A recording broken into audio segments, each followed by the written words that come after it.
जी बच्चों, आज हम हिस्टोलॉजी का लेक्चर पढ़ेंगे, एड्रिनल ग्लैंड्स। कैसे हैं आप सब लोग? एमएटी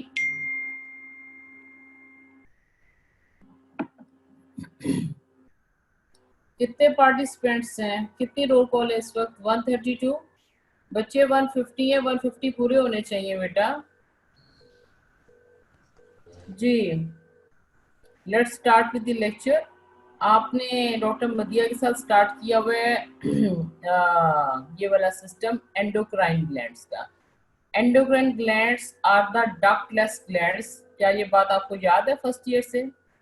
अगर आपने थायराइड ग्लैंड की स्लाइड बनाई हो या एड्रिनल ग्लैंड की, तो अगर आपको एक्सटर्नल ये कहे कि बेटा इसमें डक्ट नहीं बनाई है आपने, तो कुछ बच्चे जल्दी से उसमें डक्ट बनाते हैं, उनको याद आ जाता है इसमें सिंपल क्यूबोइडल एपिथेलियम लगानी है, तो वो एक खूबसूरत सी डक्ट सिंपल क्यूबोइडल एपिथेलियम लगाकर एक्सटर्नल के आगे पेश कर देते हैं। अगर वो ऐसा करेंगे तो क्या वो सही करेंगे? Class give me an answer.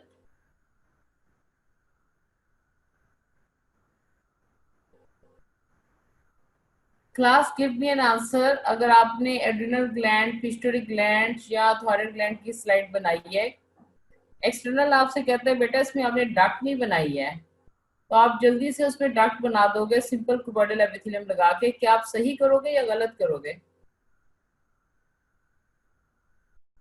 शाबाश, आपने उसमें डक्ट नहीं बनानी, क्योंकि एंडोक्राइन ग्लैंड जो है वो डक्ट लेस ग्लैंड है। तो अगर इनकी डक्ट नहीं है तो फिर इनकी जो ये स्क्रीशंस प्रोड्यूस कर रहे हैं, ये जो स्क्रीशन प्रोड्यूस कर रहे हैं, कहाँ जाएंगे क्लास? फर्स्ट ईयर तो बहुत प्रॉम्प्ट टाइप करती है और बहुत जल्दी आंसर लिखती है, आप भी उन्हीं की तरह करो। मैं तो चैट के थ्रू क्वेश्चन आंसर लगातार साथ साथ करती हूँ, तो D19 और M19 तो बहुत अच्छे रिस्पॉन्ड करती है। ब्लड में गौहर बिल्कुल सही, ब्लड में। इसलिए ये जो आपके जितने भी एंडोक्राइन ग्लैंड हैं, इनके अंदर ब्लड वेसल्स बहुत ज्यादा होंगी। एक बात तय हो गई कि एंडोक्राइन ग्लैंड के अंदर ब्लड, एक तो ये डक्टलेस है, पहली बात हो गई। दूसरी बात ये हो गई कि इनके अंदर ब्लड वेसल्स बहुत ज्यादा होंगे। अब कौन बच्चा बताएगा कि इनके अंदर किस तरह की कैपिलरीज आप एक्सपेक्ट करोगे? किस तरह की कैपिलरीज होनी चाहिए एड्रिनल ग्लैंड्स में? एड्रिनल ग्लैंड, पिट्यूटरी ग्लैंड में किस तरह की कैपिलरीज आप सोचते हो होनी चाहिए? Fenestrated, very good. या फेनेस्ट्रेटेड होंगे या साइनोसॉइडल होंगे। नेक्स्ट क्वेश्चन, व्हाई फेनेस्ट्रेटेड और sinusoidal, why not continuous? Class, सारी क्लास पार्टिसिपेट करो। M19 तो बहुत तेजी से आंसर लिख के पूरी क्लास फटाफट मेरे आगे पेश कर देती है। आप लोग तो आगे चल ही नहीं रही हो, अभी तो पहली स्लाइड खोलने को मैं इंतजार कर रही थी, अब जवाब दो तो आगे चलें। बच्चों, M18 where are you? To allow hormones to pass through, जो कैपिलरीज फेनेस्ट्रेटेड होंगी, जो कैपिलरीज साइनोसॉइडल होंगी, उनके अंदर रेट ऑफ एक्सचेंज बहुत बेहतर होगा in comparison to the continuous capillaries. ठीक है, कॉन्टिन्यूस कैपिलरीज से भी डिफ्यूजन होता है, रेट ऑफ एक्सचेंज होता है, लेकिन वो स्लो होता है in comparison to the fenestrated and sinusoidal capillaries. चलो, पहली स्लाइड पढ़ने से पहले हमें तीन बातें क्लियर हो गई। Number one, the endocrine glands, these are the ductless glands. Number two, they release their secretion into the blood. And number three, they are rich in blood supply and the capillary type is fenestrated or sinusoidal. ठीक है जी, चलो आगे चलते हैं। Cutting outcome क्या है कि आपको पता चले कि location and zones and principal functions of adrenal gland, इसका मतलब है एड्रिनल ग्लैंड के डिफरेंट जोन्स होंगे जो हम स्टडी करेंगे। Discuss various types of clinical condition associated with adrenal glands. Summarize the histological feature of the, अच्छा पाइनियल ग्लैंड आप पढ़ चुके हो, वो हम नहीं करेंगे, ये पहली दो बातें हम डील करेंगे आज जी। ये देखिए, इनको मुझे कौन बच्चा बताएगा what is the difference between the adrenal gland and suprarenal gland? Class, क्या आप सिर्फ लेक्चर सुनना चाहते हो या आप चैटिंग के थ्रू टू वे कम्युनिकेशन करना चाहते हो? और बेटा प्लीज अपना नंबर आप अपना मेंटेन रखो, बल्कि 132 से 150 पे आपने जाना है। आप गायब होने की कोशिश ना करो, मैं कॉन्स्टेंटली बीच में पार्टिसिपेंट्स भी चेक करती रहती हूँ, और ये फिर हम फीडबैक देंगे, this will effect on your result. ठीक है, तो बच्चों आप ये बताओ कि what is the difference between the suprarenal gland and the adrenal gland? कौन बच्चा बताएगा? क्या they are the same? Very good Maryam. नहीं मैमूना है, मैमूना अख्तर बिल्कुल सही, दे आर द सेम। एक दफा एक बच्चे ने इनके बड़े अच्छे डिफरेंसेस एक्सप्लेन कर दिए थे। तो क्लास आपके लिए पैगाम है कि suprarenal gland has another name and which is the adrenal gland. ठीक है जी। और ये किडनी के सुपीरियर पोल के ऊपर पड़ा होता है। ये देखो ये वो ग्लैंड है, इसके बाहर जो स्ट्रक्चर होते हैं उसको कॉर्टेक्स कहा जाता है और जिसके अंदर होता है उसको मेडुला कहा जाता है। जी ये इसका पूरा स्ट्रक्चर है जो एड्रिनल ग्लैंड का है। आपने हमेशा ग्लैंड पढ़ा, ग्लैंड के दो पार्ट्स होते हैं। ये बहुत ज्यादा वाइवा में पूछा जाता है, अगर वाइवा हुआ तो, कि ग्लैंड जो है उसका हर ग्लैंड का एक स्ट्रोमा होता है और एक पैरेन्काइमा होता है। स्ट्रोमा उसका सपोर्टिंग फ्रेमवर्क होता है और पैरेन्काइमा उसका फंक्शनल पार्ट होता है। ठीक है। जिस मकसद के लिए ग्लैंड बनाया गया और जो काम ग्लैंड कर रहा है, जो स्ट्रक्चर ग्लैंड के लिए काम कर रहा है उसको कहते हैं पैरेन्काइमा। और जो इस फंक्शनल पोर्शन को सपोर्ट करती हैं चीजें उसको कहते हैं स्ट्रोमा। ये बात आपको फर्स्ट ईयर से आती है। ठीक है। अब एड्रिनल ग्लैंड के अंदर बाहर क्या है? एक कैप्सूल है। कैप्सूल से क्या निकल रहा है? कनेक्टिव टिश्यू सेप्टस, जिनको हम ट्रेबेकुली कहेंगे। एक तो ये सपोर्टिंग फ्रेमवर्क बनाएंगे, इसके अलावा रेटिकुलर कनेक्टिव टिश्यू होता है जो इसके पूरे स्ट्रक्चर को सपोर्ट कर रहा होता है। ये वही रेटिकुलर कनेक्टिव टिश्यू है जो स्प्लीन में होता है, लिम्फ नोड में होता है, लिवर में होता है। ठीक है बेटा। और ये यही रेटिकुलर कनेक्टिव टिश्यू है जो एंडोक्राइन ग्लैंड्स के अंदर सपोर्टिंग फ्रेमवर्क बनाने में हेल्प करेगा। ये बात इंपॉर्टेंट है, इसलिए रेटिकुलर कनेक्टिव टिश्यू के बारे में भी पता होना जरूरी होता है। ठीक है।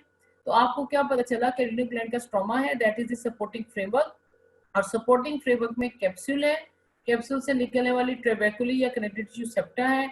अच्छा अब कैप्सूल में क्या है? कैप्सूल क्यों अल्लाह मैंने बनाया? एक तो आउटरमोस्ट प्रोटेक्टिव कवरिंग है, प्लस इसके अंदर ग्लैंड की main blood vessels, lymph vessels और नर्व्स होती हैं।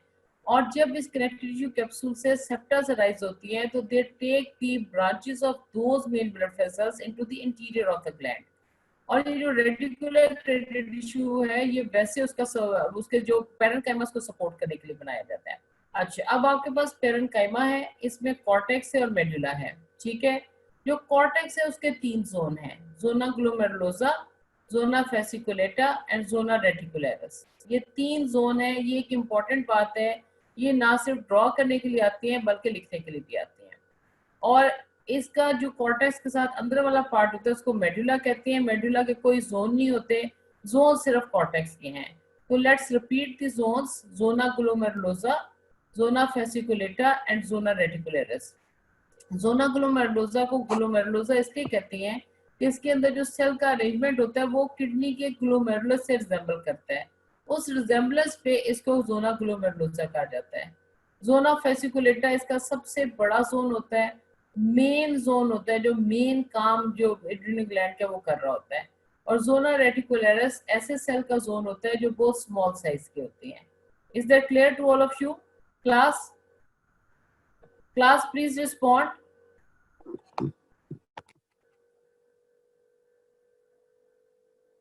ठीक है बेटा, सारी क्लास पार्टिसिपेट करने की कोशिश करें, रिलक्टेंट ना हो। और 129 स्टूडेंट्स हैं, बाकी के 21 स्टूडेंट्स कहाँ गए हैं? क्या वो कोरोना कैंपेन में गए हैं? वो कहाँ पर गए हैं? क्या वो सोने चले गए हैं? तो बेटा please be focused. Adrenal gland or the suprarenal gland, they are the paired glands. The stroma consists mainly of the reticular fibers supporting the secretory cells and microvasculature. माइक्रोवेस्कुलेचर का क्या मतलब है? इसका मतलब होता है कैपिलरीज और पोस्ट कैपिलरी वेन्यूल्स, ये माइक्रोवेस्कुलेचर कहलाता है। व्हेन अनस्टेन्ड, जब आप एड्रिनल ग्लैंड को स्टेन नहीं करोगे तो उसमें कॉर्टेक्स कैसा नजर आएगा और मेडुला कैसा नजर आएगा? Cortex appears yellow and medulla appears red. ये बात याद कर लेना। ठीक है। Cortex appears yellow and medulla appears red. ये उस वक्त की बात हम कर रहे हैं जब अभी हमने इसको फिक्स नहीं किया, हमने इसको हेमेटॉक्सिन इयोसिन से स्टेन नहीं किया। उस वक्त एड्रिनल ग्लैंड कैसा नजर आ रहा है? उसका कॉर्टेक्स है जो कि मेजर एरिया है और उसका मेडुला है जो कि स्मॉलर एरिया है। कॉर्टेक्स के तीन जोन हैं और सारा कॉर्टेक्स कैसा नजर आता है? येलो। और मेडुला कैसा नजर आता है, red.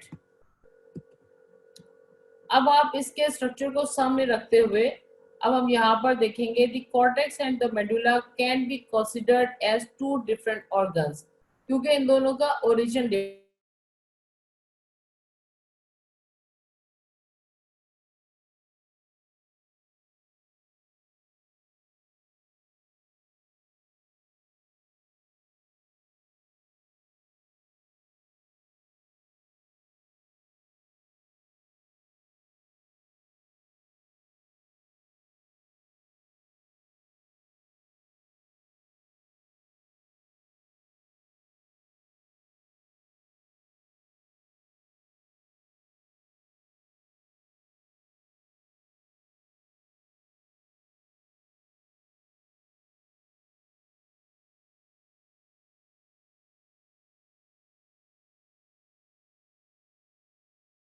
Excuse me ma'am.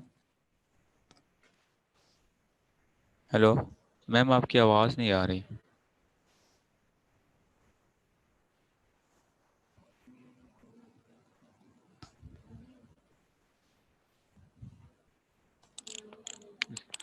Ma'am ज़रा डिस्कनेक्ट हुई है, ज़रा वेट करें।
जी मैम।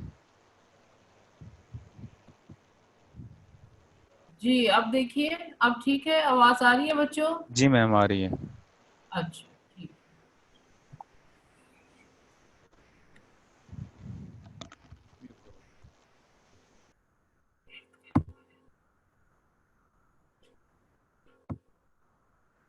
जी बच्चों हम बात कर रहे थे स्ट्रक्चर की। मैंने आपसे क्वेश्चन किया था कि आप मुझे ये बताएं कि क्या आप एम्ब्रियोलॉजी में एंडोक्राइन ग्लैंड्स की डेवलपमेंट पढ़ चुके हो?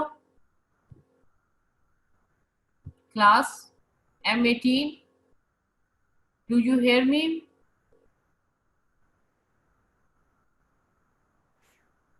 नहीं। अच्छा, अगर आपने नहीं पढ़ी तो फिर आप ये देखें कि जो एड्रिनल ग्लैंड है उसका जो कॉर्टेक्स और मेडुला है उसका ओरिजिन डिफरेंट है, इसलिए वो बिहेव भी डिफरेंटली करेंगे और डिफरेंट तरह के हार्मोन्स प्रोड्यूस होंगे। ठीक है।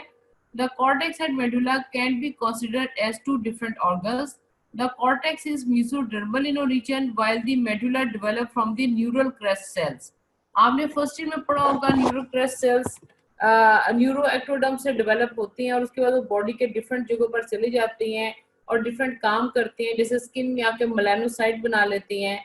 इसी तरह वो एड्रिनल ग्लैंड के एरिया में आकर एड्रिनल ग्लैंड का मेडुला डेवलप करते हैं। और आपके पास जो कॉर्टेक्स है that is mesodermal in origin. अच्छा, आगे चलते हैं, क्लास एड्रिनल कॉर्टेक्स के बारे में स्टडी करते हैं। The cells of the adrenal cortex have characteristic feature of the steroid secreting cell.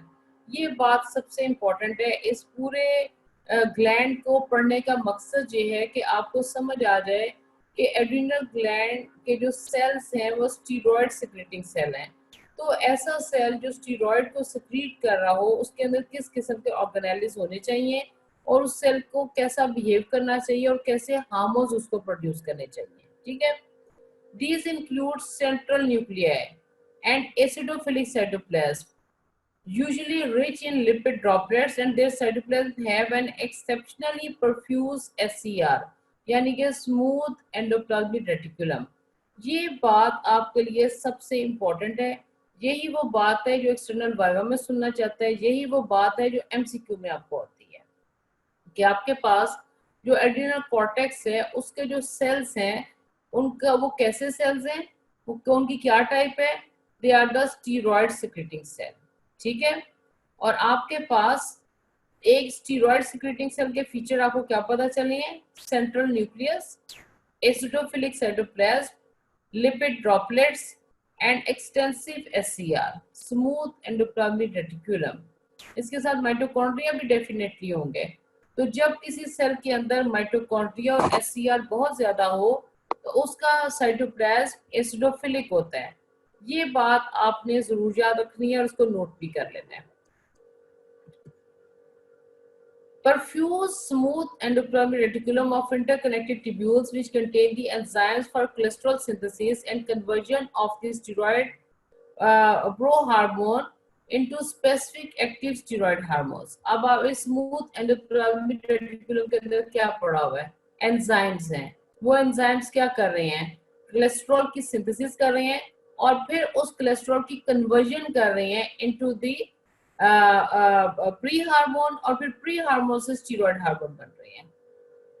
Class आप थ्रू द चैट मेरे साथ इन टच रहो, उससे ये पता चलता है कि हम जो पढ़ा रहे हैं वो आप सुन रहे हो और आपको समझ आ रही है। Do you get my point by now, till now do you understand what I am talking about? जी, अब आपके पास क्या है कि आपके पास ऐसा सेल जो स्टीरॉयड सिक्रेटिंग है, जो कि एड्रिनल कॉर्टेक्स का सेल है, उसके अंदर स्मूथ एंडोप्लाज्मिक रेटिकुलम है। ये इसके अंदर क्या कर रही है, इसके अंदर पड़ा हुआ है एंजाइम। एंजाइम क्या बना रहा है, कोलेस्ट्रॉल। कोलेस्ट्रॉल क्या बना रहा है, प्री हार्मोन। और प्री हार्मोन किस में चेंज हो रहा है, एक्टिव स्टीरॉयड हार्मोन में।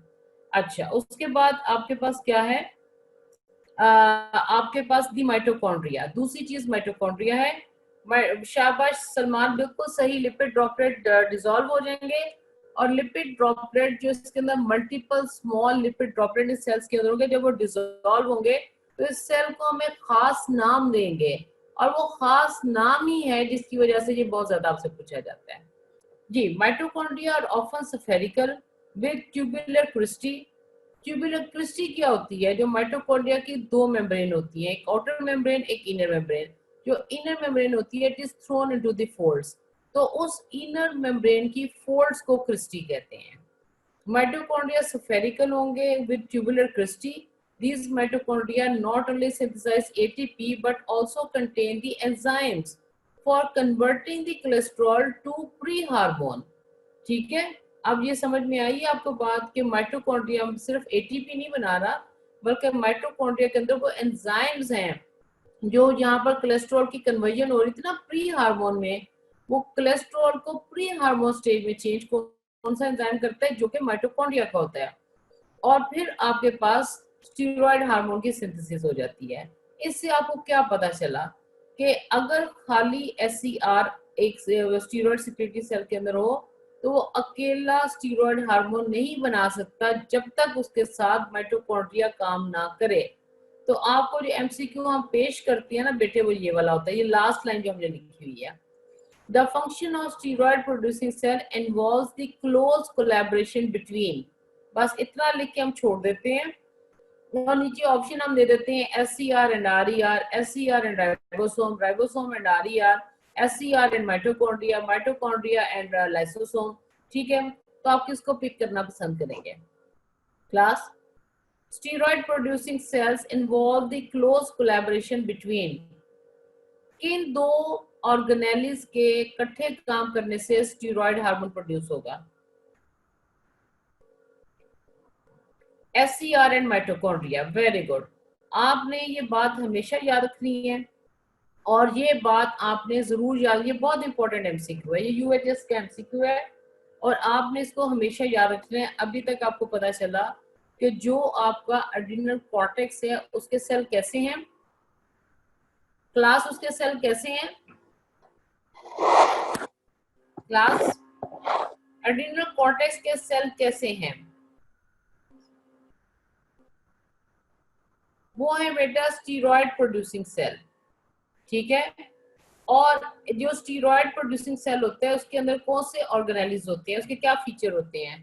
उसका राउंड न्यूक्लियस होता है, एसिडोफिलिक साइटोप्लाज्म होता है और उसके अंदर एससीआर माइटोकॉन्ड्रिया होते हैं, लिपिड ड्रॉपलेट्स होती हैं। ठीक है, क्या आपको मेरी आवाज आ रही है बच्चों? आवाज क्लियर है क्लास? अच्छा ठीक है, नेक्स्ट। अब आप देखिए ये आपके पास एड्रिनल कॉर्टेक्स है। ठीक है बच्चों, एड्रिनल कॉर्टेक्स के 3 जोन है। ये बाहर वाला हिस्सा सारे का सारा कॉर्टेक्स होता है, अंदर इसके मेडुला होता है जो कि न्यूरल सेल ने बनाया है, और जो इसका बाहर वाला कॉर्टेक्स है वो मेसोडर्मल इन ओरिजिन है। ठीक है, अच्छा अब आपके पास एड्रिनल कॉर्टेक्स के हमने पहले आपको बता दिया था 3 जोन है। ये जोना ग्लोमेरुलोसा है, देखो इसके सेल कलमनर होते हैं और क्लम्स की फॉर्म में अरेंज होती हैं। तो इनका जब आप माइक्रोस्कोप में नीचे देखते हो तो इनकी जो रिजेम्बलेंस होती है ना, ये होती है with the glomerulus of the kidney, इसलिए इसको जोना ग्लोमेरुलोसा कह दिया गया। ठीक है, ये एक इसका छोटा सा जोन होता है जो तकरीबन 15% ऑक्यूपाई करता है, 10 to 15%। अब आपके पास ये जोना फेसिकुलेटा है, इसमें पॉलीगोनल सेल होते हैं, राउंड न्यूक्लियस होता है, एसिडोफिलिक साइटोप्लाज्म होता है और ये कॉर्ड्स की फॉर्म में अरेंज होती हैं। ठीक है, ये कॉर्ड्स की फॉर्म में अरेंज होती हैं और ये कॉर्ड्स जो होती हैं 1 सेल या 2 सेल थिक होती हैं, इससे ज्यादा थिक नहीं होती। और इन कॉर्ड्स के दरमियान क्या पड़ा होता है? फेनेस्ट्रेटेड कैपिलरीज पड़ी होती हैं। ये आपके पास जोना रेटिकुलरिस है। जोना रेटिकुलरिस फिर एक स्मॉलर जोन है, सबसे बड़ा zone main zone zona fasciculata होता है। ठीक है, अब जोना रेटिकुलरिस एक और स्मॉल जोन है, इसमें आप देखो पॉलीगोनल सेल है, स्मॉलर इन साइज हैं और वो एनास्टोमोसिंग कॉर्ड्स बना रही हैं। इन एनास्टोमोसिंग कॉर्ड के दरमियान आपके पास इधर फेनेस्ट्रेटेड कैपिलरीज पड़ी होती हैं और जोना ग्लोमेरुलोसा के जो क्लम्प्स है ना, इन क्लम्प्स के बीच में कैपिलरीज पड़ी होती हैं। ठीक है बेटा, तो अब आपको पता लग गया कि आपके पास एड्रिनल कॉर्टेक्स के 3 जोन हैं। इन तीनों जोन्स के नाम आपको बहुत अच्छे आने चाहिए। Zona glomerulosa directly under the capsule, ये सबसे पहला जोन है, ये कैप्सूल के नीचे मिलेगा। Then zona fasciculata, it is the middle zone, and zona reticularis is the innermost layer. अब यहाँ नीचे एक लाइन लिखी हुई है नोट करने के लिए। The cortex is controlled by the CRH hypothalamus and ACTH pars distalis. Pars distalis का हार्मोन और hypothalamus के हार्मोन इसकी सिक्रीशन की रिलीज को कंट्रोल करेंगे। ठीक है, इस स्लाइड को दिखाने का पर्पस ये है कि आपको पता चल जाए कि एड्रिनल कॉर्टेक्स के 3 जोन हैं, उनमें से सबसे मेन जोन जोना फेसिकुलेटा है, ये मिडल जोन है और ये मेन हार्मोन का बल्क प्रोड्यूस करता है जो कि एड्रिनल कॉर्टेक्स का फीचर है। और जोना ग्लोमेरुलोसा एक स्मॉलर जोन है, zona reticularis innermost zone है और ये भी एक स्मॉलर जोन है। Should we move on? अच्छा जी, अब आप ये पिक्चर देखिए, ये आपके पास एड्रिनल कॉर्टेक्स है और ये एड्रिनल कॉर्टेक्स का पोर्शन हमने यहाँ से काट के यहाँ पर आपको दिखा दिया है। ठीक है बच्चों, ये एड्रिनल कॉर्टेक्स यहाँ से लेके यहाँ तक है और ये अंदर जो है ये मेडुला पड़ा हुआ है। एड्रिनल कॉर्टेक्स इसके ऑल अराउंड है, ऑल अराउंड एड्रिनल कॉर्टेक्स है, ये पॉइंट जरूरी है याद रखना। जब आप इसको स्लाइड में देखोगे तो एड्रिनल कॉर्टेक्स ऑल अराउंड होगा, ऑल अराउंड कॉर्टेक्स है और इस कॉर्टेक्स के बीच में जो है वो मेडुला है। ठीक है बच्चों, अब आप देखो कि बाहर आपके पास कैप्सूल है। ठीक है, कैप्सूल के बाद ये जोना ग्लोमेरुलोसा है जो कि कलमनर सेल के क्लम्प्स हैं, जो राउंड कर्व क्लम्प्स बने हुए हैं, इसलिए इसको जोना ग्लोमेरुलोसा कहते हैं। इसके नीचे देखो ये कॉर्ड्स हैं, ये कॉर्ड्स 1 सेल या 2 सेल से ज्यादा थिक नहीं होती और ये नेस्टोमोसिंग कॉर्ड्स हैं और इनके बीच में ये कैपिलरीज का नेटवर्क पड़ा हुआ है। उसके बाद जोना रेटिकुलरिस देखो, इसमें नेस्टोमोसिंग कॉर्ड्स हैं, 7 कैपिलरीज पड़ी हुई हैं और नीचे आपके पास मेडुला है। मेडुला के अंदर भी कैपिलरीज पड़ी हुई हैं और मेडुला के अंदर भी जो सेल्स हैं वो नेस्टोमोसिंग कॉर्ड्स की फॉर्म में पड़े हुए हैं। अभी इस पिक्चर से आपने सिर्फ ये सीखा है कि एक ग्लैंड है जिसका नाम एड्रिनल ग्लैंड या सुप्रारेनल ग्लैंड है। इसका स्ट्रक्चर क्या है कि बाहर कैप्सूल है, कैप्सूल के नीचे आपके पास कॉर्टेक्स है और कॉर्टेक्स के अंदर आपके पास मेडुला है। कॉर्टेक्स ने मेडुला को हर तरफ से सराउंड करके रखा हुआ है। ठीक है, हर तरफ से कॉर्टेक्स ने मेडुला को सराउंड करके रखा हुआ है और जो मेडुला है वो इनर मोस्ट एरिया है और आपके पास जो कॉर्टेक्स है उसके 3 जोन है। क्या हर बच्चे को इन 3 जोन के नाम याद हो गए हैं? चलो लिख के बताओ ना जरा, क्या 3 जोन्स के नाम है क्लास? 3 जोन्स के नाम जरा लिख के बताओ फटाफट, फिर आगे चलें कि कौन कौन से हार्मोन्स प्रोड्यूस कर रहे हैं। शाबाश, good class. Zona glomerulosa, very nice. दूसरा दूसरा जोन दूसरा जोन फेसिकुलेटा, और तीसरा जोन रेटिकुलरिस। बिल्कुल सही, किसी बच्चे ने, अमान ने बड़ा कंप्लीट आंसर लिखा है, शाबाश। अच्छा जी, अब आपके पास एड्रिनल कॉर्टेक्स के 3 जोन हो गए हैं। अब हर बच्चे को पता लग गया है कि आपके पास सुप्रारेनल ग्लैंड का कॉर्टेक्स है और मेडुला है और कैप्सूल है। कॉर्टेक्स जो है उसके 3 जोन है। जो आउटर मोस्ट जोन है जो कैप्सूल के बिल्कुल नीचे है उसको कहेंगे जोना ग्लोमेरुलोसा।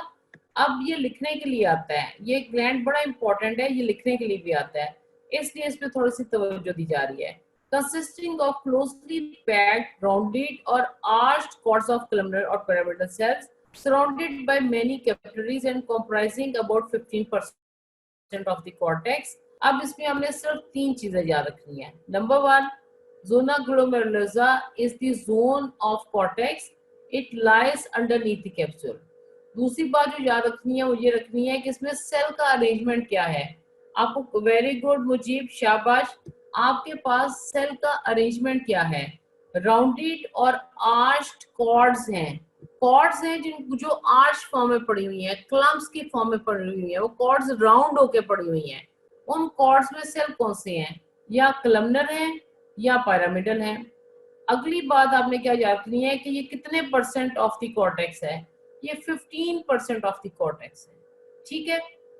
और इसके बाद आखिरी चीज क्या याद रखनी है कि which hormone is produced by the zona glomerulosa? It is mineral corticoids. Mineral corticoids is produced by the zona glomerulosa, ठीक है बच्चों। तो अगर आपको कोई पूछता है कि बेटा जोना ग्लोमेरुलोसा के अंदर सेल का क्या अरेंजमेंट है, तो आप क्या जवाब देंगे? आप ये जवाब देंगे कि सेल्स जो हैं वो कलमनर टू पिरामिडल हैं, कॉर्ड्स की फॉर्म में अरेंज हैं। ये कॉर्ड्स या तो राउंड होती हैं या आर्च्ड होती हैं, ये है सेल का अरेंजमेंट। अगर वो आपसे को पूछते हैं कि जी कितने परसेंट ऑफ द कॉर्टेक्स है, तो आप कहेंगे 15% ऑफ द कॉर्टेक्स है। और अगर वो आपसे पूछते हैं बेटा इसकी लोकेशन क्या है जोना ग्लोमेरुलोसा की, तो आपका जवाब होना चाहिए it is present underneath the capsule. And which hormone is produced? It is mineral corticoid, ठीक है। Move on to zona fasciculata. Zona fasciculata अलग से भी लिखना आ जाता होता है। It is the middle zone of the cortex. It occupies 65 to 80% of the cortex, ठीक है। आपको ये यूं लिखना आ सकता है, give the histological feature of the cells of zone which forms the main bulk of the adrenal cortex, ठीक है। तो main bulk of adrenal cortex कहां से आ रहा है? जोना फेसिकुलेटा से आ रहा है। और जोना फेसिकुलेटा आपके पास क्या कर रहा है? 65 to 80% ऑफ द कॉर्टेक्स को बना रहा है। इसके अंदर long cords of large polyhedral cells हैं। आपको दिखाएंगे ना कॉर्ड का अरेंजमेंट था, अगर आप वापस वो पिक्चर पे जाओ तो ये देखो, long cords of polyhedral cell हैं। और ये यहाँ पर तो जरा क्यूबिक शेप बना दी है, ये पॉलीहेड्रल या पॉलीगोनल होते हैं, राउंड न्यूक्लियस होता है इसका। ये देखो कॉर्ड्स की फॉर्म में है, 1 सेल थिक कॉर्ड होगी या 2 सेल थिक कॉर्ड होगी और बीच में कैपिलरीज होंगी। जी आगे चलते हैं। Fenestrated sinusoidal capillaries are present. कुछ कैपिलरीज फेनेस्ट्रेटेड होंगी, कुछ साइनोसॉइडल होंगी। The cells are most densely filled with cytoplasmic lipid droplets. अब पहले जोन का जो जोना ग्लोमेरुलस है उसके सेल डेंसली पैक्ड नहीं थे लिपिड ड्रॉपलेट के साथ। जोना फेसिकुलेटा के ही सेल्स डेंसली पैक्ड होंगे with the cytoplasmic lipid droplets. तो इन सेल्स के अंदर मल्टीपल स्मॉल लिपिड ड्रॉपलेट्स होंगे।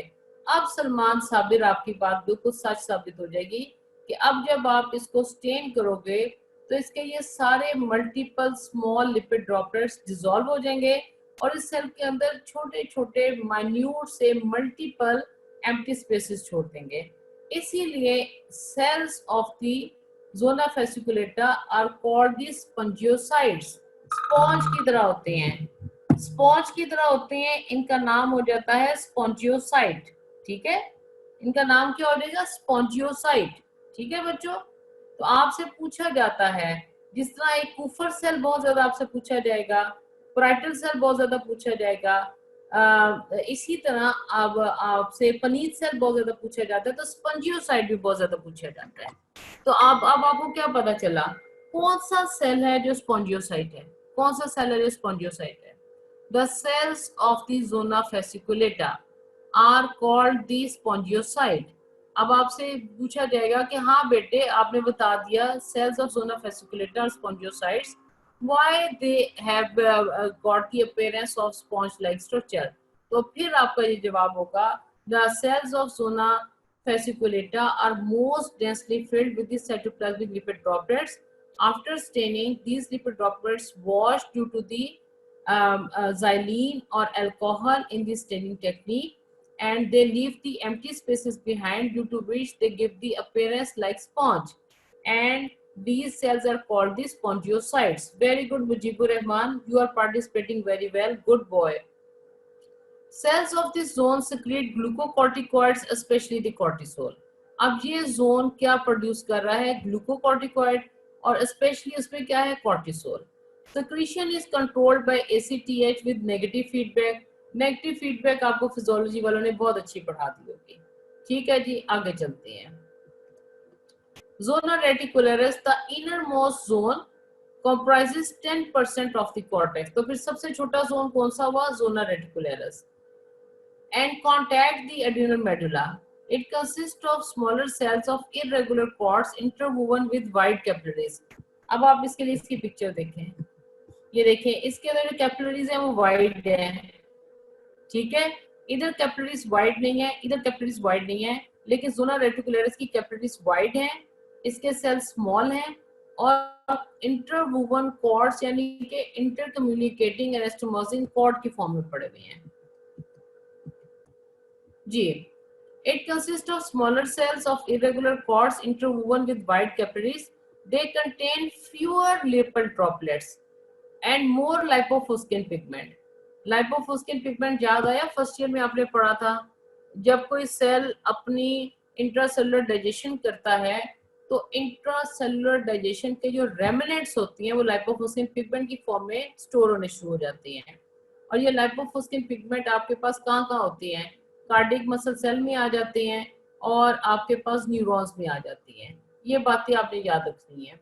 लाइपोफुस्किन पिगमेंट इनमें जमा होना शुरू हो जाता है और फ्यू लिपिड ड्रॉपलेट्स हैं, इसलिए जब इन सेल को आप स्टेन करोगे इनको आप स्पॉन्जियोसाइट नहीं कहोगे.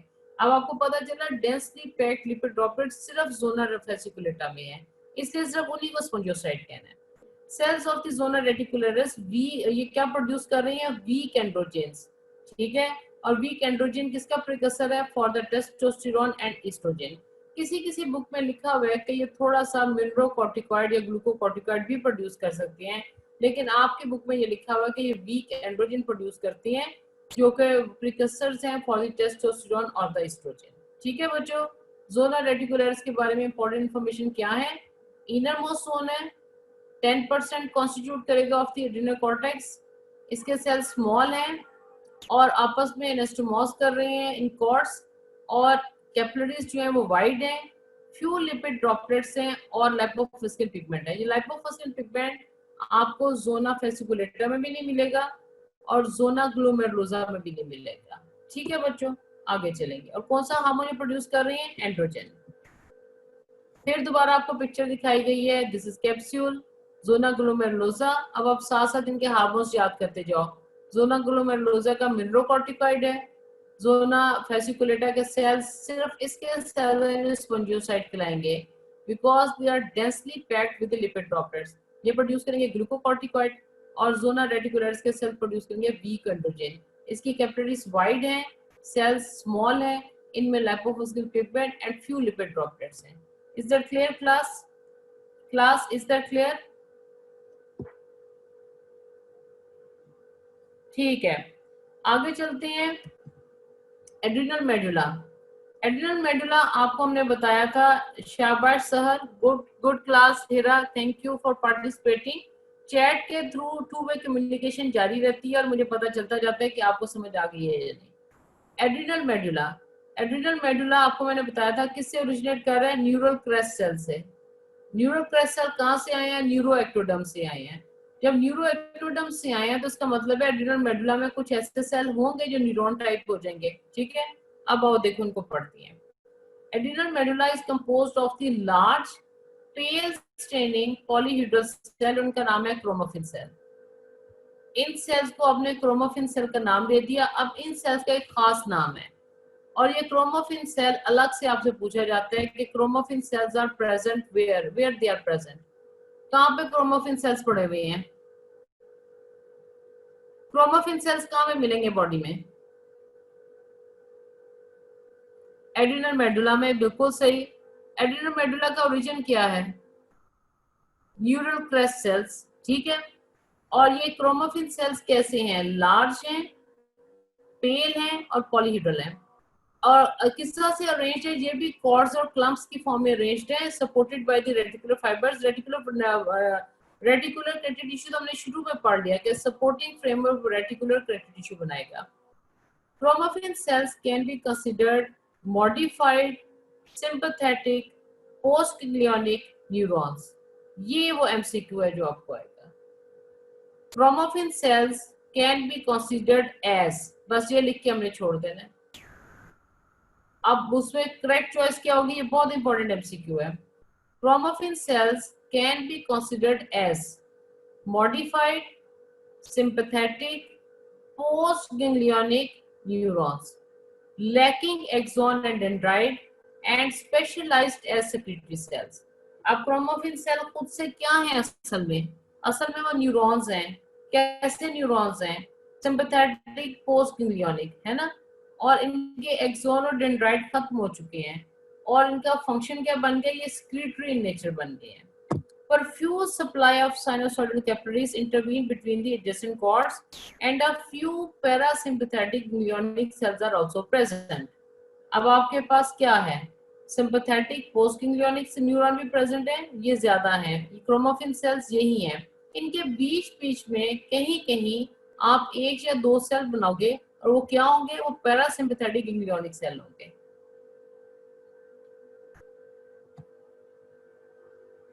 बेटा ये मुजीब आपने पूछा कि इनके एक्सॉन और डेंड्राइट नहीं है, तो ये कंडक्ट कैसे करेंगे? इनका काम यहाँ पर कंडक्शन नहीं है, इनका काम कंडक्शन से चेंज करके इनको सिक्रेटरी सेल बना दिया गया है, ठीक है। ये सिक्रेटरी सेल बन चुके हैं। आपको सिर्फ ये बताया जा रहा है कि अगर आपसे कोई पूछता है क्रोमोफिन सेल्स क्या हैं, तो आपने बताना है कि ये न्यूरॉन्स हैं जिनके एक्सॉन और डेंड्राइट खत्म हो चुके हैं, और ये सिक्रेटरी सेल्स हैं। ये वो सेल हैं जो मेडुला के हार्मोन प्रोड्यूस करते हैं। और मेडुला के हार्मोन्स कौन से होते हैं? एपिनेफ्रिन एंड नॉर एपिनेफ्रिन, ठीक है। उसके बाद इन क्रोमोफिन सेल के बीच में, क्रोमोफिन सेल क्या है? Sympathetic post ganglionic neuron. इन क्रोमोफिन सेल के बीच में थोड़े से सेल और पड़े होते हैं, और वो होती हैं पैरासिम्पैथेटिक गैंग्लियोनिक सेल, ठीक है। और साथ इनके क्या पड़ा होता है? Sinusoidal capillaries.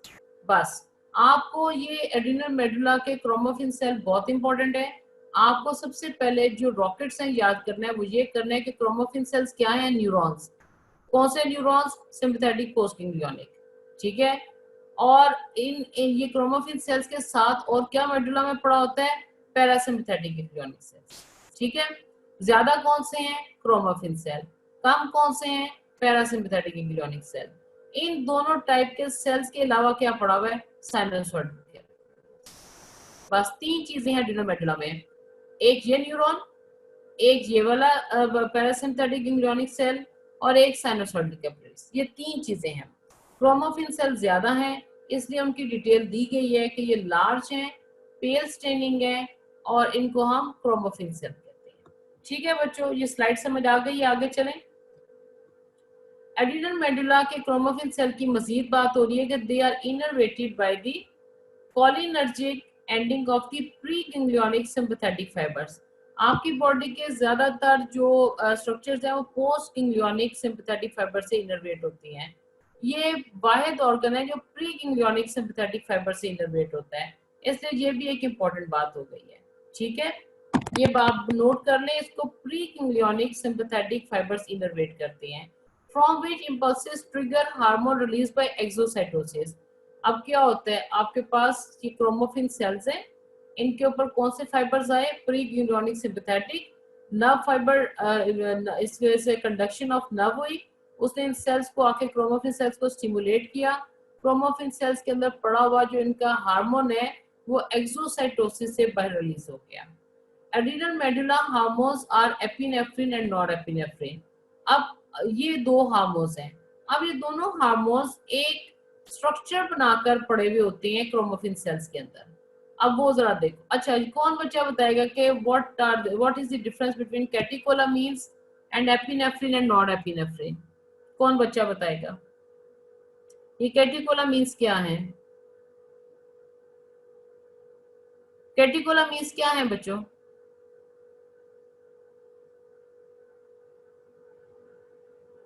My class is sleeping.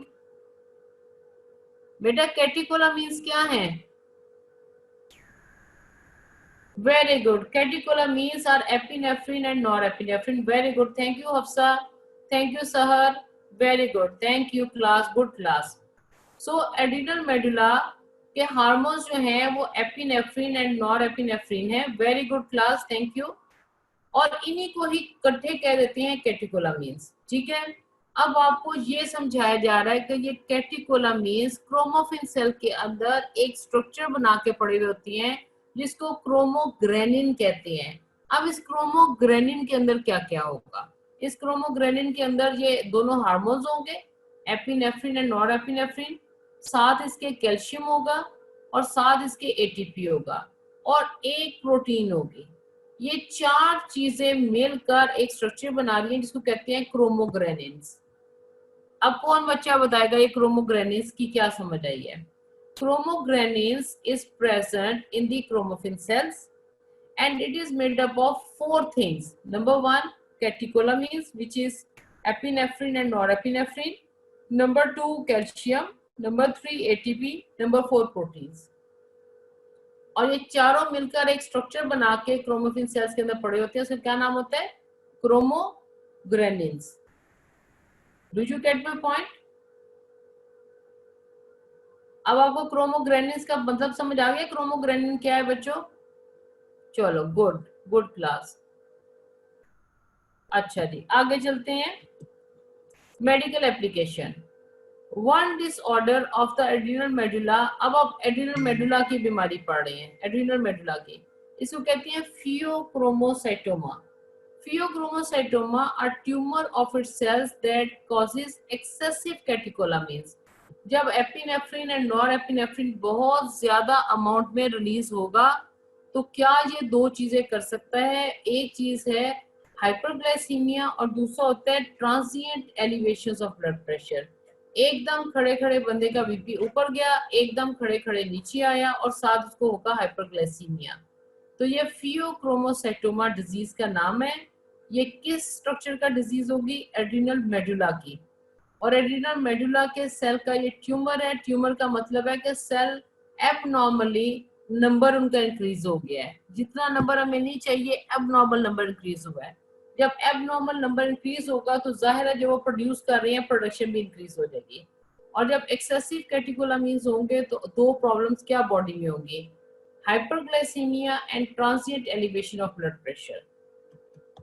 जी, अब आपके पास डिसऑर्डर ऑफ दी, हाँ बिल्कुल सही है, adrenal diabetes caused by it, बिल्कुल सही है।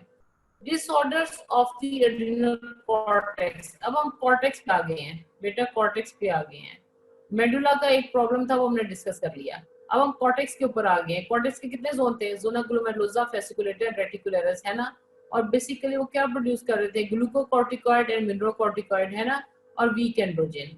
अब आपके पास क्या है कि इसके कुछ फंक्शन है, कुछ बीमारियां हैं जो प्रोड्यूस होंगी due to the hyper functioning of adrenal cortex, यानी एड्रीनल कॉर्टेक्स के सेल ज्यादा अपनी प्रोडक्शन करनी शुरू कर दें। और दूसरी प्रॉब्लम होगी जब एड्रीनल कॉर्टेक्स के सेल्स हाइपर फंक्शनल हो जाएंगे, अपना काम कम करना शुरू कर देंगे, अपनी सिक्रीशन कम कर देंगे। तो ये दोनों एमसीक्यूज इंपॉर्टेंट बनते हैं, जरा सुनो वो कैसे बनाए जाते हैं। Name the tumor of the adrenal cortex can result in excessive production of glucocorticoid. ठीक है, नेम द सिंड्रोम। अब वो सिंड्रोम जिसमें एड्रीनल कॉर्टेक्स अपना काम ज्यादा कर देगा, एक्सेसिव ग्लूकोकॉर्टिकॉइड बनाएगा। बेटा ये जरा टाइम से कहना कि मैं क्लास से एक बात पे बात करती हूँ। जी बच्चों, जब वो सिंड्रोम जिसमें एड्रिनल कॉर्टेक्स की हाइपर फंक्शनिंग होगी तो उस डिजीज को कहते हैं कुशिंग सिंड्रोम, ठीक है। और यहाँ कहते हैं कोन सिंड्रोम। ये hyper functioning of the adrenal cortex हो रही है। एड्रिनल कॉर्टेक्स हाइपर फंक्शन कर रहा है, ज्यादा काम कर रहा है, उसके अंदर ट्यूमर हो गया एड्रिनल कॉर्टेक्स के अंदर। और वो ट्यूमर कैसा है कि वो एक्सेसिव प्रोडक्शन कर रहा है ग्लूकोकॉर्टिकॉइड की और एल्डोस्टेरोन की। जब ग्लूकोकॉर्टिकॉइड की होगी तो सिंड्रोम का नाम कुशिंग सिंड्रोम होगा, और अगर एल्डोस्टेरोन की होगी इसका नाम कौन सिंड्रोम होगा। ये भी इंपॉर्टेंट है, इसको आपको क्वेश्चन एमसीक्यू बना के दिया जाता है। Write down the disorders of adrenal cortex which can be classified in relation to hyperfunctioning or hyperfunctioning of the adrenal cortex, ठीक है। तो आपको पता चला कि जब एड्रिनल कॉर्टेक्स हाइपर फंक्शन होगा तो दो सिंड्रोम हो सकते हैं, कुशिंग एंड कोन। और जब हाइपर फंक्शनल होगा तो क्या डिजीज होगी, एडिसन डिजीज। एडिसन डिजीज में एड्रिनल कॉर्टेक्स हाइपर फंक्शन हो जाएगा। It is caused by the destruction of the adrenal cortex in some diseases. The signs and symptoms suggest failure of the secretion of both glucocorticoid and mineralocorticoid by the adrenal cortex. ठीक है बच्चों, तो अब आपको ये पता चला कि the hypofunctional disorder of the adrenal cortex is Addison disease, and hyperfunctional disorder of the adrenal cortex you can name them as Cushing syndrome or the Cohn syndrome. उसके बाद नेक्स्ट चीज देखो वो है carcinomas. Carcinomas of the adrenal cortex are rare, but most are highly malignant. About 90% of these tumors produce steroid associated with endocrine glands. अब आपका बेटा ये हमारे पास लेक्चर जो है वो एंड हो गया, लेकिन इस लेक्चर के साथ मैं आपको एक चीज दिखाना चाह रही हूँ जो आपने जरूर मेरे साथ नोट करनी है। और मैं इसमें ये वाली स्क्रीन बंद करूंगी, ये वाली स्क्रीन बंद करके मैं अपनी दूसरी स्क्रीन जो है बेटा वो खोलने लगी हूँ। तो आपने जरा प्लीज उसके अंदर से कुछ चीजें हैं जो मैं चाहती हूँ कि आप नोट कर लें, क्योंकि पिट्यूटरी ग्लैंड बहुत बहुत बहुत इंपॉर्टेंट है। जी बच्चों, पहले तो मुझे दो सवालों के जवाब जल्दी से दो ना, कि आज हमने क्या टॉपिक स्टडी किया है। अभी तक हमने क्या पढ़ा है क्लास, आज आपने क्या पढ़ा है क्लास, एड्रिनल ग्लैंड। शाबाश, एड्रिनल ग्लैंड का दूसरा नाम लिखो जल्दी से, जल्दी से क्लास एड्रिनल ग्लैंड का दूसरा नाम लिखेगी, सुप्रा एड्रिनल ग्लैंड। Very good. अब ये बताओ कि शाबाश, वेरी गुड। अब ये बताओ कि इसका स्ट्रक्चर क्या है, सुप्रा एड्रिनल ग्लैंड का, सुप्रा एड्रिनल ग्लैंड का स्ट्रक्चर क्या है।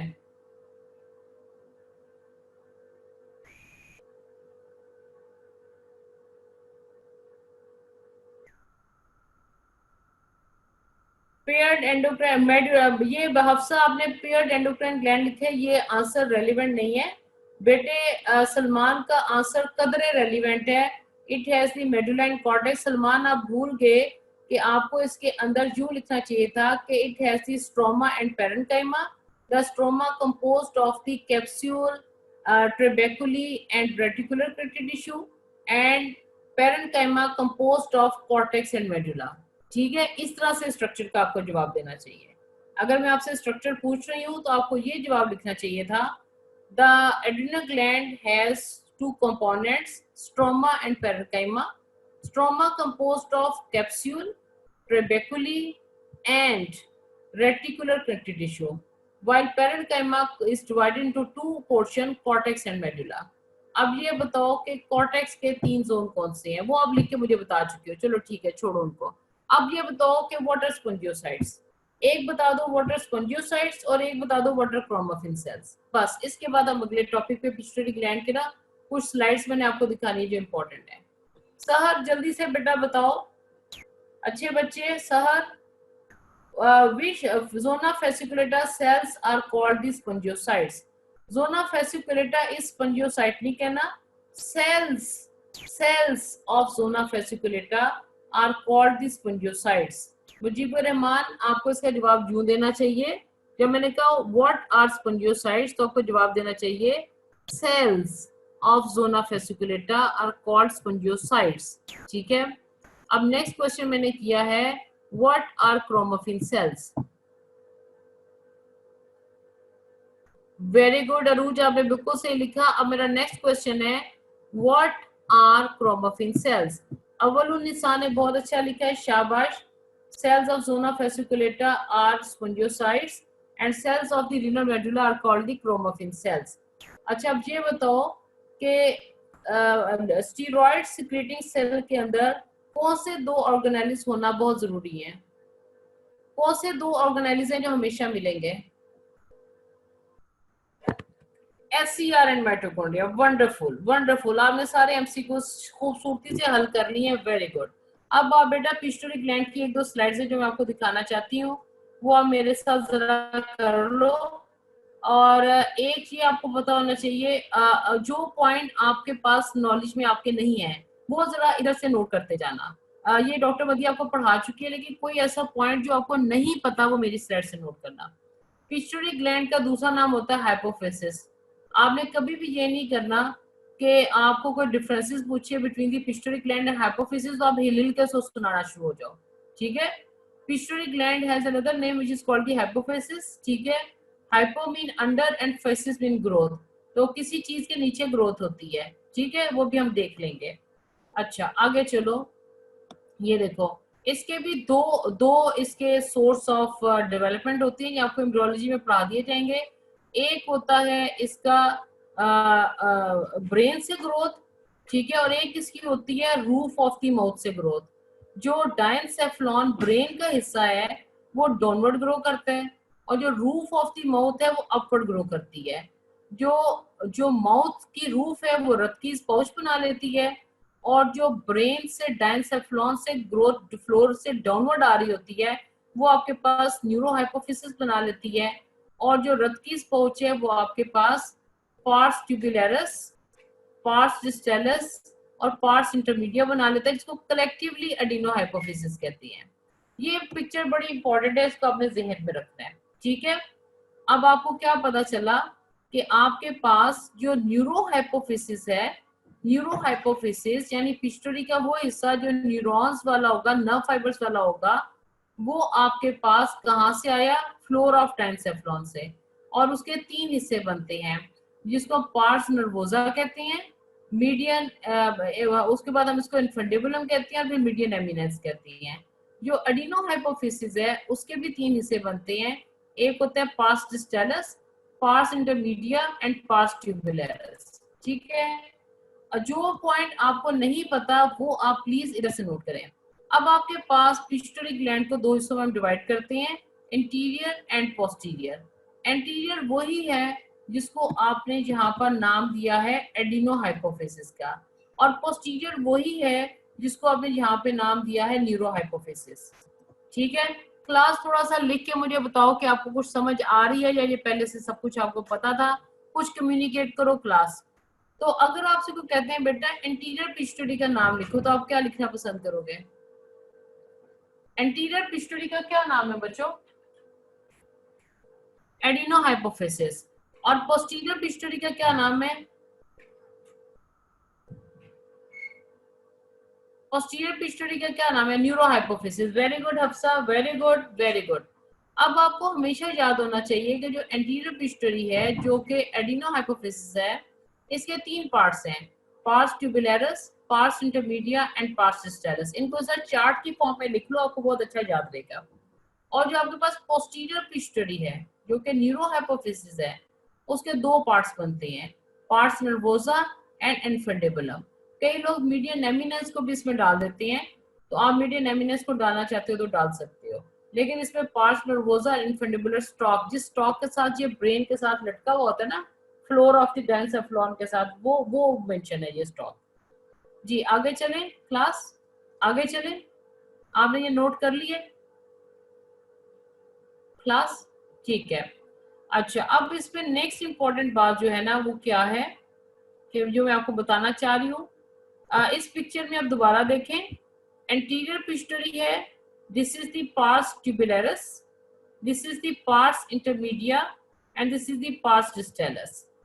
और ये जो पोस्टीरियर पिट्यूटरी है, ये इसमें ये स्टॉक है, इन्फेंडिबुलम और स्टॉक, और नीचे इसके पार्स नर्वोसा है।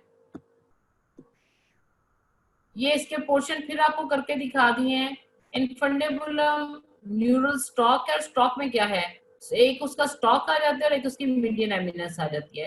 ये जरा डिवीजन प्लीज आप बड़ी अच्छी तरह से लिख लो, कई दफा सिर्फ आपको यही आता है, write down the general structure of the pituitary gland. तो this is the general structure, इस तरह से आपने उसको लिखना होगा। एडिनो हाइपोफिसिस एंटीरियर लोब, ये इसके 3 पार्ट्स हो गए। यूरो हाइपोफिसिस पोस्टीरियर लोब, और इसमें पार्स नर्वोसा, इनफंडेबुलम है, और इनफंडेबुलम के फिर 2 हिस्से करो, स्टॉक एंड मीडियन एमिनेंस। क्या आपने ये नोट कर लिया बच्चों? Are you done with this?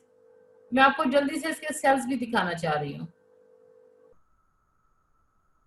Are you done with this class? चलो गुड।